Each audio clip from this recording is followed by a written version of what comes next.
I want you to understand thoroughly how God is separate and distinct from all that the false prophets do. You see, God is not only 100% accurate in his individual predictions, but he's also 100% accurate in his chronology. Have you noticed that false prophets never try to give you a chronology of their prophecies? They give you these little singular prophecies, and they all fail, but they never try to give you a chronology. You see, only God can do that. Now, there might be some prophets, some false prophets that say, I think there's going to be an earthquake in California, and then chronologically some houses will fall down. How impressive is that? Let's look at what God can do. This is just one of many dozens of examples that I could give you. Remember when the Jews were enslaved in Egypt? Let me read you the biblical text, and keep in mind that I've inserted some numbers for your benefit chronologically. God informed Abraham. Then the Lord said to Abram, know for certain that your offspring will, number one chronologically,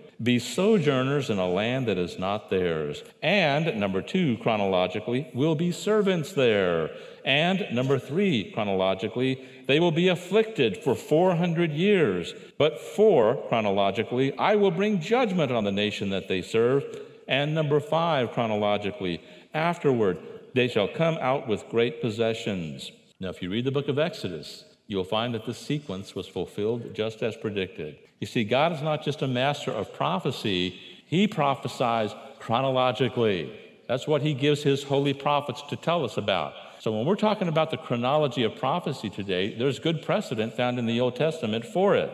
Now, there is a golden rule of interpretation. This is very foundational and very important, and it goes like this. When the plain sense of Scripture makes common sense, seek no other sense. Therefore, take every word at its primary, ordinary, usual, literal meaning, unless the facts of the immediate context indicate clearly otherwise. I kind of summarize it this way. When the plain sense makes good sense, seek no other sense, lest you end up in nonsense. Does that make sense? When you follow the golden rule of interpretation, we discover that there are three distinct groups of Bible prophecy: the Jews, the Gentiles, and the church. 1 Corinthians 10:32, you'll see that even in the New Testament, they remain distinct from each other. Now, my friends, by following the golden rule of interpretation, we see that Israel always means Israel in Bible prophecy. Can we be clear on that? When you read Bible prophecy, Israel means Israel.